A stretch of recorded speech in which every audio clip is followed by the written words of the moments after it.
You're in a lab. A man in a white coat points to a button and says, "Administer the shock." You hesitate. He insists. You press it.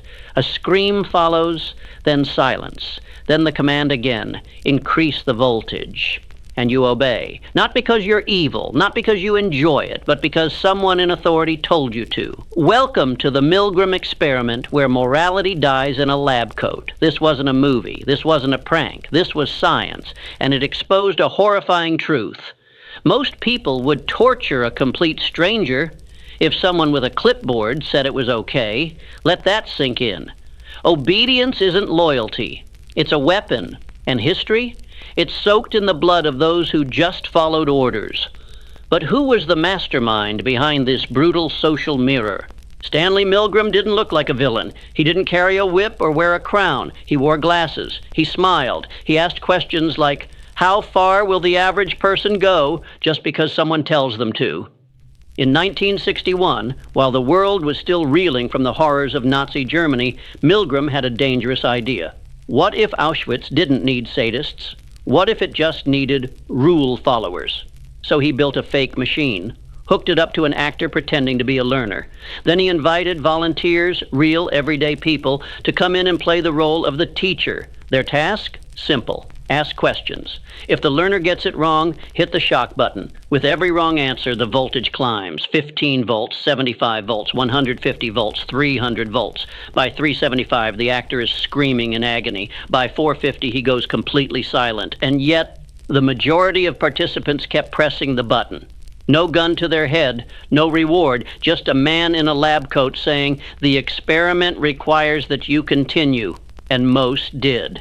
With trembling hands, sweating brows, but they did. Why? What made them override their own moral compass? Here's the uncomfortable truth. Your brain is built for obedience, not rebellion, not resistance, obedience. Milgram's experiment didn't expose monsters. It exposed mechanisms. When a figure of authority enters the room, wearing a badge, a uniform, a white coat, something in your mind clicks. You defer, you shrink, you comply. Why? Because challenging authority feels dangerous. Your brain calculates the social risk and whispers, "Don't make trouble." This is not a bug in your psychology, it's a feature. Evolution trained us to survive in tribes, to follow leaders, to preserve the order, even if that order is corrupt. And that's the horrifying beauty of Milgram's setup. There were no threats, no punishments, just suggestion, a calm voice, a confident tone, and the illusion of responsibility being transferred. The result? People outsourced their morality. I'm not the one doing this. I was told to. It's not my fault. But as philosopher Hannah Arendt warned during the Eichmann trial, the greatest evil comes not from wickedness, but from thoughtlessness. So if your morality can be shut down with a command, how safe is it really? Think Milgram's experiment was locked in a 1960s lab? Think again. It's playing out right now, in fluorescent-lit offices, in silent classrooms, in military briefings, in boardrooms, and yes, in your 9 to 5. Ever nodded yes to a manager even when your gut screamed no? Ever watched someone get humiliated at work and said nothing because it wasn't your place? Congratulations. You felt the pull of obedience. This isn't science fiction. This is Tuesday afternoon on planet Earth. The truth is, Milgram's shock machine doesn't need wires anymore. Today, the voltage is emotional. The switch is social pressure. The screams are silent compliance. It's company policy. That's just how it works. I don't make the rules. Sound familiar? That's the modern lab coat talking, and most people still obey, not because they're weak, but because they've been trained to associate obedience with safety. But here's the punch in the gut. Safety isn't the same as morality, and comfort isn't the same as courage. So the question isn't, would you press the button? The question is, how many buttons have you already pressed without even realizing it? Here's what Milgram discovered, and what still shakes psychologists today. The moment someone else takes responsibility, your brain outsources guilt like it's bad Wi-Fi. In the experiment, when participants delivered shocks, they often looked uncomfortable. Some laughed nervously, some protested, but most kept going, because the man in the lab coat said it was his problem, not theirs. This is called agentic shift.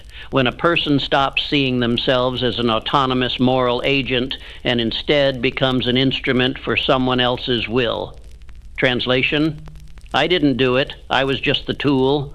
It's why soldiers follow illegal orders, why employees cover for toxic bosses, why bureaucrats enforce policies that destroy lives. They're not evil, they're just doing their job, and their conscience put on silent mode. The brain loves this. It's easier, cleaner, no messy inner conflict, no responsibility. But here's the danger. Once guilt is outsourced, so is morality. And when no one feels responsible, evil becomes efficient. Here's the nightmare Milgram accidentally walked into. The same psychological mechanism that made people press a button in a lab is the same one that fuels history's darkest atrocities.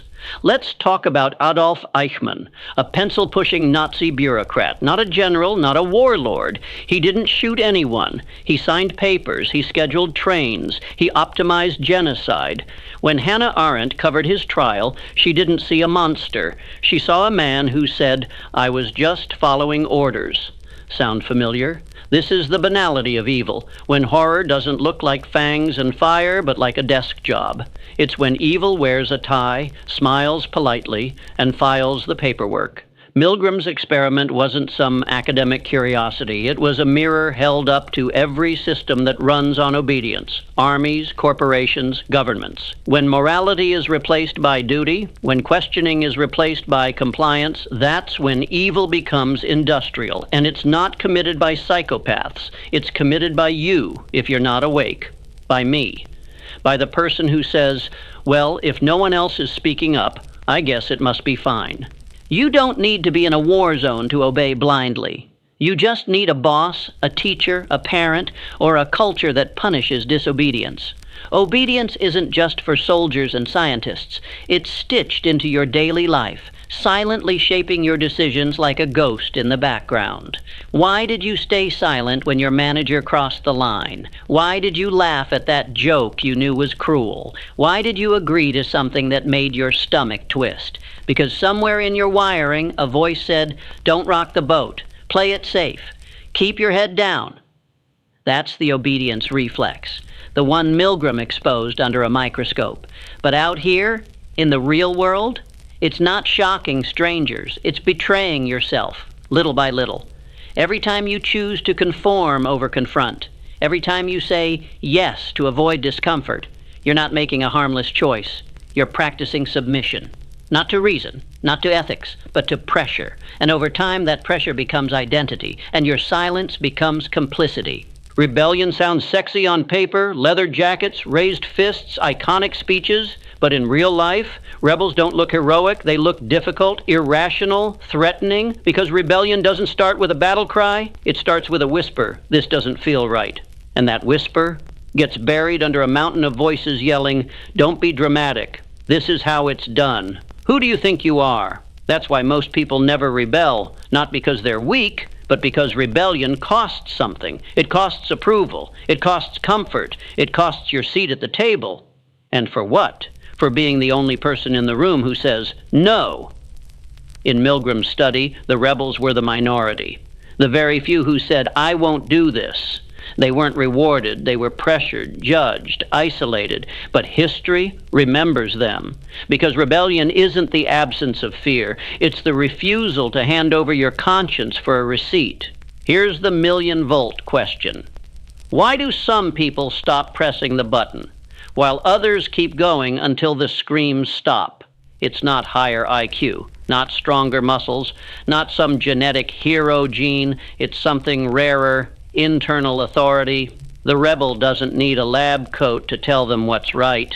They've built an inner compass that doesn't shake when someone in power barks an order. Psychologically, rebels show higher levels of something called moral reasoning, the ability to act based on principles, not permission. Their brains literally light up differently in fMRI scans when confronted with unjust commands. They don't just hear rules, they hear a challenge. Who made this rule, and why should I follow it? This isn't just defiance, it's discernment. Combine that with traits like low agreeableness, high autonomy, and a touch of righteous anger, and you've got a human firewall against blind obedience. but it's not easy. Rebels pay the price in every generation. They're mocked, exiled, silenced, until they're proven right. But the truth is, society only moves forward because of those few who refuse to move backward. History doesn't just punish rebels, it crucifies them. Ask Socrates, forced to drink poison for corrupting the youth. Translation: he asked too many questions. Ask Galileo, put under house arrest for suggesting the earth wasn't the center of the universe. How dare he challenge divine geometry? Or Nietzsche, who declared God is dead and was labeled insane while exposing the moral rot of modern obedience. These weren't criminals. They were threats to control. Because free thinkers don't just rebel against rules, they rebel against the assumptions those rules are built on. They challenge authority's favorite lie: we know what's best for you. The Socratic method, a weapon. Nietzsche's will to power, a rejection of blind submission. These men weren't just philosophers. They were psychological insurgents, hacking into collective obedience and planting seeds of doubt. That's why authoritarian systems fear thinkers more than fighters, because a punch fades. But an idea spreads. Every rebel you admire today was once called dangerous, unstable, irrational, a problem to be handled. We put Gandhi on currency after jailing him. We quote Martin Luther King Jr. after calling him a threat to national security. We teach Darwin in schools after the church tried to erase him. The pattern is always the same. First, they're disobedient. Then they're demonized. Then, decades later, we pretend we always agreed with them because society loves rebels once they're safe, once they're dead, once their ideas have been sanded down, sterilized, and wrapped in digestible quotes for Instagram. But in real time, rebels make people uncomfortable. They shine a spotlight where people would rather keep things in the dark. And authority hates being exposed. Here's the irony. The obedience you display today, at work, online, in relationships, isn't harmless. It's historical, because silence today becomes approval tomorrow, and tomorrow becomes the official story. Let's stop pretending. You wake up, check your phone, scroll through curated outrage, show up to work, nod when it's safe, speak when it's allowed. You think that's freedom? That's domestication. From birth, you're trained to obey. Not with whips, but with expectation. Smile for the teacher. Follow the syllabus. Get the job. Say what's appropriate. Do what's rewarded. It's obedience wrapped in velvet. Chains with Wi-Fi. Real freedom? It's messy. It offends people. It risks everything. Because freedom means thinking without permission, acting without applause, living without a script. And most people don't want that. They want comfort dressed up as liberty. That's why true freedom terrifies society, because a truly free person isn't easy to sell to, or control, or guilt trip. They don't ask, am I allowed? They ask, is this true? And when enough people do that, the entire machine starts to shake. Let's get tactical. It's not enough to know obedience is dangerous. You need weapons, mental ones. Tool 1, the pause. When authority gives an order, don't react. Pause. Obedience thrives on momentum. Break it. In that pause, your brain can ask, is this right? Instead of, what happens if I don't? Tool 2. Reframe authority. Stop seeing power as divine. Strip the uniform, the title, the tone, and ask, would I still follow this if it came from a stranger? Because if the truth needs a badge to be valid, it's probably not truth. Tool 3. Practice micro-rebellion. Say no to something small. Challenge an idea in a meeting. Speak an unpopular truth. Every act of defiance is a rep in the psychological gym. You're building moral muscle. Tool 4. Get comfortable with discomfort. The reason most people obey isn't fear of punishment. It's fear of awkwardness, silence, judgment. But discomfort is the entry fee to freedom. Tool 5. Find your tribe. Rebels are outnumbered, but not alone. Find people who value truth over approval. Courage is contagious, because the moment you stop needing permission, you become a danger to every system built on control. Something awakens when you finally say no, not the polite kind, not the socially acceptable, I disagree, but the gut-born, spine-straightening, soul-level no more. It doesn't feel like rebellion. It feels like returning to something ancient, untamed, yours. Because beneath the layers of compliance, politeness, and performance, there's a will, a primal current that's been waiting for one thing, for you to stop lying to yourself.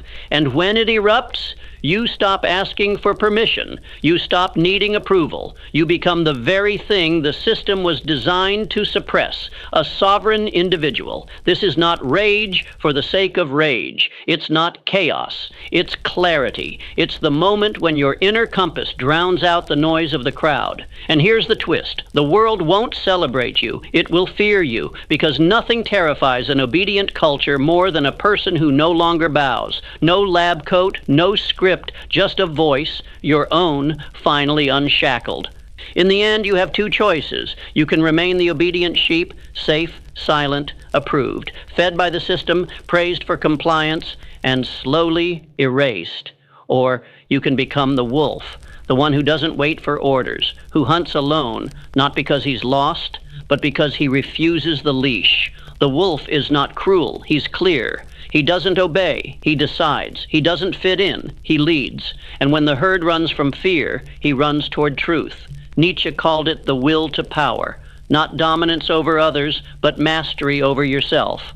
And Carl Jung reminded us, the privilege of a lifetime is to become who you truly are.